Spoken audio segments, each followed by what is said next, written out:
Hey everybody, day 13. I'm in Utah. It was a long trip getting here. So I needed to get here fast, and so I just found the cheapest flight that I could get, and it took me from Anchorage to Minneapolis to Las Vegas. And it put me in Las Vegas too late to catch a shuttle back up here to St. George. So I waited for 6 hours in the Las Vegas airport for that shuttle. I got here and was able to take a couple hours of nap, and I've been working a little bit on the house, getting it ready. We've got several people coming in to see it tomorrow. Pray for me, pray for us to be able to replace ourselves so that we're out of the lease and we don't have that thing, please. But it's been interesting to be here. I really love this house, and I realize that I think one of the reasons I love this house is I don't have very much stuff in this house compared to the house in Alaska. Because right now in Alaska, my daughter was living there and we've moved back in, and so we're sharing the space with two families, and it is a lot of stuff, and it's something now that we're staying there that we're gonna have to figure out and work through.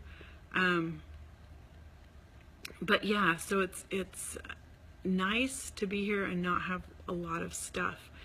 But there's still stuff to do. I've got to pack. You've got, see, my bookshelves, and we've got toys over there, and so, and I'm selling all the furniture. It's awesome furniture. If you're looking for furniture and you're in St. George, let me know. But I want to talk about willpower. So I've been powering through the day, and I was coming up against an emotional wall and having a little bit of a meltdown. Elizabeth calls it losing your cookies. And I'm like, yes. And then I said that, and she goes, are you losing your cookies? And I'm like, yeah, and I want to eat cookies. When we are trying to do something on sheer willpower, and we're tired, it's like a muscle that's tired and fatigued and you just can't keep going. That's what happens to willpower if we just are trying to push through it.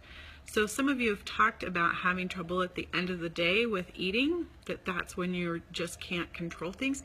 That's because you're trying to do it with willpower and you're tired. So there's some different choices, and that's some of the things that we're talking about in our programs and in our coaching. But the first step is just being aware, right, of what's going on in your head. So when you're like, I've got to eat this or that or the other, why? What are you feeling? What are the thoughts in your head that are causing you to feel the way you're feeling that makes you reach for, in my case, Diet Dr. Pepper and peanut butter M&Ms. I haven't done that today. It's actually getting easier as I'm paying attention. It's okay to still say, like, hey, I think I want this, but remember, it's all about that choice. And so when we recognize I'm tired and that's what's driving this at the end of the day, then we can get away from the I don't know, I just need to eat, I don't know, right? Because the I don't know, I can't handle this, it's too much, I'm gonna kill somebody, like the crazy that can happen. And instead of doing that, because we're like, yeah, we got to keep our stuff together, we reach for food and we buffer instead of feeling the feeling.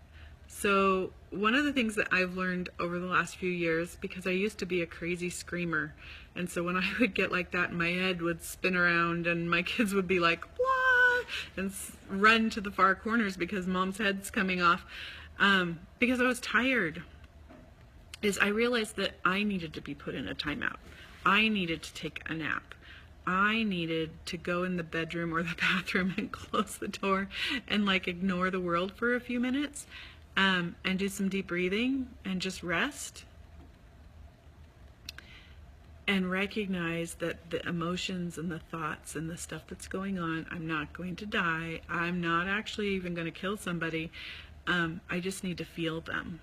it's when we're struggling with the sheer willpower, it's because we don't want to feel whatever it is that we're feeling, and we want to reach for something to buffer with.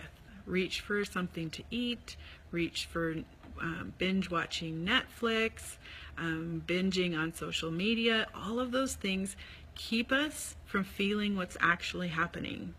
And so if you feel like I just can't stop eating, you need to ask yourself, what am I feeling that I don't want to feel? And Elizabeth is going to share more this week about the feeling formula and talk you through that a little bit. I actually think we have a video. We do. We have a video that talks about the formula, and it talks about circumstances, thoughts, feelings, actions, and results. Go find that video and watch it, and it will help you be able to figure this out and stop eating at the end of the day. Talk to you soon. Bye-bye.